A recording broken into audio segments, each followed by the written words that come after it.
Hey hi hello welcome to my channel. ఎలా ఉన్నారు, ఏం చేస్తున్నారు? ఇక్కడ ట్యూస్డే నేను మార్నింగ్ నుంచి ఆఫ్టర్నూన్ వరకు ఏం చేస్తున్నాను అనేది చూపిస్తున్నాను. రొటీన్గా దివిని అయితే స్కూల్కి పంపించేశాను. వాడికి 8:15 కల్లా దివి స్కూల్కి వెళ్ళిపోతాడు. సో బిఫోరే నేను దివికి బ్రేక్ఫాస్ట్ దోశలు వేసి పంపించేశాను అనమాట. తర్వాత ఇక్కడ ప్లాంట్స్కి వాటర్ వేసాను అనమాట. ఎందుకో అండి ప్లాంట్స్ విషయం అయితే నాకు కొంచెం డిసప్పాయింటింగ్గా ఉంది. ఆకులన్నీ రాలిపోతున్నాయి, చాలా డల్గా అయిపోయాయి, ఎండ సరిగ్గా తగలట్లేదు అనుకుంటా. సో ఇంకా ఇక్కడైతే నేను దేవుడికి దీపారాధన చేసుకుంటున్నాను. ఎందుకంటే నేను దేవుడికి దీపారాధన చేయకుండా అయితే ఏమీ తినలేను. ఒకవేళ నేను అలా తిన్నా కూడా నాకు ఏదోగా ఉంటుంది. సో డెఫినెట్లీ దీపం పెట్టుకొని ఏదైనా తింటానన్నమాట. ఇప్పుడు కాదు, నా చిన్నప్పటి నుంచి నేను అంతే. మా ఇంట్లో జనరల్గా అంతే. మా అమ్మ కూడా అలాగే చేసేదన్నమాట. సో నాకు అలా అలవాటైంది. ఇంక ఇక్కడైతే ఫాస్ట్గా పనులన్నీ చేసేసుకుంటున్నాను. ఎందుకంటే దివికి నేను క్యారేజ్ ఎర్లీగా తీసుకెళ్ళి ఇవ్వాలి. ఎందుకంటే నాకు ఎగ్జామ్స్ ఉన్నాయి, ఎంఏ ఎగ్జామ్స్. సెకండ్ సెమిస్టర్ రాస్తున్నాను, ఎంఏ ఇంగ్లీష్ చేస్తున్నాను. ఫస్ట్ సెమిస్టర్ అయిపోయింది. సో రిజల్ట్స్ కూడా వచ్చాయి. ఎగ్జామ్ రాయడానికి వెళ్ళినప్పుడు చూసుకున్నాను అనమాట. పాస్ అయిపోయాను. ఫస్ట్ క్లాస్ రాలేదు, జస్ట్ పాస్ అయ్యాను అనమాట. అంటే B+ అలా వచ్చింది, B+C అలా వచ్చింది. సో ఓపెన్ యూనివర్సిటీ కాబట్టి ఇంకా అంతకు మించి మార్క్స్ ఎక్స్పెక్ట్ చేయలేము. ఆంధ్ర యూనివర్సిటీలో రాస్తున్నాను అనమాట. యాక్చువల్గా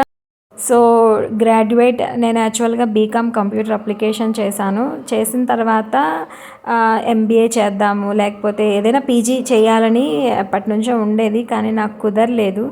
సో డిగ్రీ అయిపోగానే రిజల్ట్స్ కూడా రాలేదు. చెన్నైకి వెళ్ళిపోయి జాబ్ చేశాను అనమాట. ఇంకా తర్వాత అప్పట్లో చాలాసార్లు అనుకున్నాను, ఏమో కుదరలేదు. చాలా ఏళ్ళ తర్వాత నాకు లాస్ట్ ఇయర్ ఆ ఛాన్స్ వచ్చింది. అది కూడా నా హస్బెండ్ వల్లే. సో స్టడీస్ అంటే తను చాలా ఎంకరేజ్ చేస్తారు, కానీ అప్పట్లో కుదరలేదు. సో ఆయన ఇప్పుడు నా చేత చేయిస్తున్నారనమాట. నాకు చాలా హ్యాపీగా అనిపించింది. ఇప్పుడు ఏం చదువుతావులే, ఇంకేంలే, అయిపోయిందిలే అలా కాకుండా, చదువుతావా, ఓకే, నా హెల్ప్ కావాలా, సో డెఫినెట్లీ చేస్తాను అని నాకు ఇప్పుడు నా చేత ఎంఏ ఇంగ్లీష్ కట్టించారు. ఇప్పుడు రాయిపిస్తున్నారు. నేను ఈరోజు ఎంఏ ఇంగ్లీష్ చేస్తున్నానంటే నా హస్బెండే దానికి రీజన్. ఎంఏ ఇంగ్లీష్ అనే కాదు, ఈరోజు నేను ఇలా ఉన్నాను అంటే దానికి రీజన్ నా హస్బెండ్ మాత్రమే. నా పేరెంట్స్ చనిపోయిన తర్వాత నా బ్రదర్కి కానీ, నా సిస్టర్కి కానీ, నాకు కానీ చాలా సపోర్ట్ చేశారు. అది ఫైనాన్షియల్గా కావచ్చు, లేదంటే ఇలా ఎడ్యుకేషన్ పరంగా కావచ్చు, చాలా హెల్ప్ చేశారు. నా పేరెంట్స్ చనిపోయిన తర్వాత నేను చాలా అలోన్గా ఉండేదాన్ని. అప్పుడు నా హస్బెండ్ నాకు చాలా ధైర్యం చెప్పారు. ఎందుకంటే నేనే పెద్దదాన్ని అనమాట మా ఇంట్లో. సో ఇంకా నాకు రెస్పాన్సిబిలిటీస్ ఉన్నాయి, సిస్టర్ ఉంది, ఇంకా బ్రదర్ ఉన్నారు. ఇలా ఏంటి తెలియని పరిస్థితిలో నా వెనకాలండి నన్ను ముందుకు నడిపించింది నా హస్బెండే.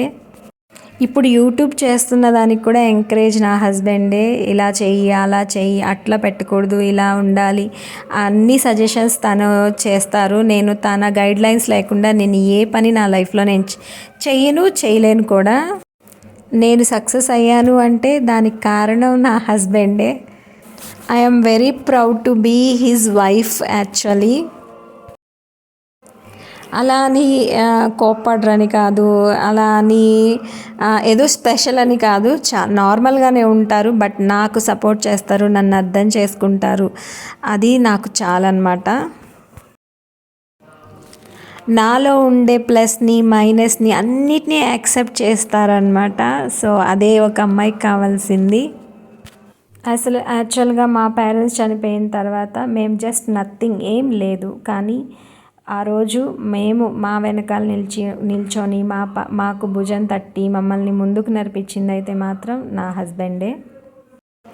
ఈరోజు నేను చదువుకోవాలి అన్న నా కలని కూడా నెరవేరుస్తుంది నా హస్బెండే.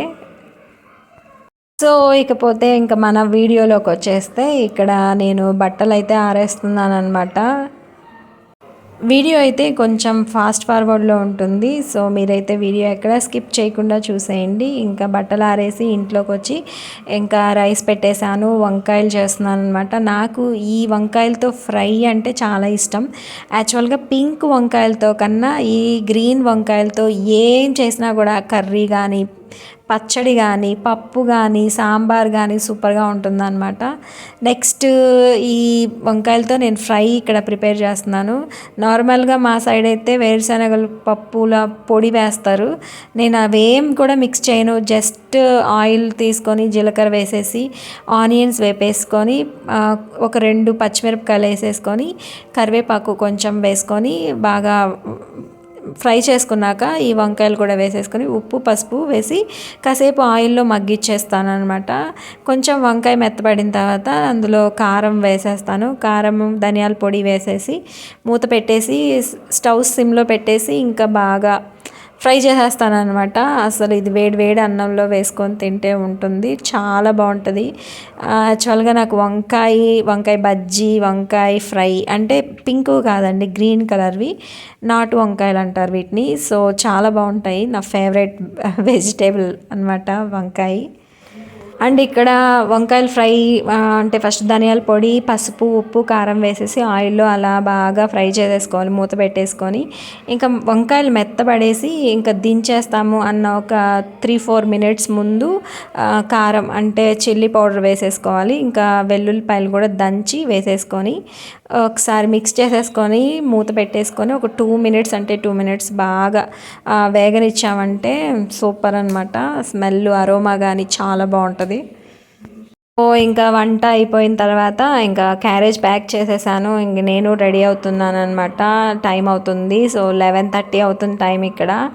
సో తొందరగా రెడీ అయిపోయి ఇంకా క్యారేజ్ పట్టుకొని స్కూల్లో ఇచ్చేసి ఆ తర్వాత నేను కాలేజ్కి అయితే బయలుదేరాలి. డ్రెస్ చేంజ్ చేసేసుకున్నాను. ఈ డ్రెస్ ఎలా ఉంది, బాగుందా? సో లిప్ బామ్ అప్లై చేసుకుంటున్నాను. నేను ఎక్కువ ఏం మేకప్ చేసుకోను, just sun lotion and body lotion and just ఒక లిప్ బామ్ అంతే, అంతకు మించి ఇంకేం ఉండదు మన దగ్గర. అన్నట్టు ఐబ్రో పెన్సిల్ యూస్ చేస్తాను అండ్ మస్కరా యూస్ చేస్తాను, దట్స్ ఆల్. ఇంకా అంతే. ఫస్ట్ అయితే స్కూల్కి వెళ్ళిపోతున్నాను, క్యారేజ్ ఇచ్చేసి వస్తాను. ఇదైతే మా దివి చదువుకుంటున్న స్కూల్ అనమాట. జస్ట్ ఊరికే అలా వీడియో తీసుకున్నాను. అంటే ఎంట్రన్స్ అనమాట ఇది.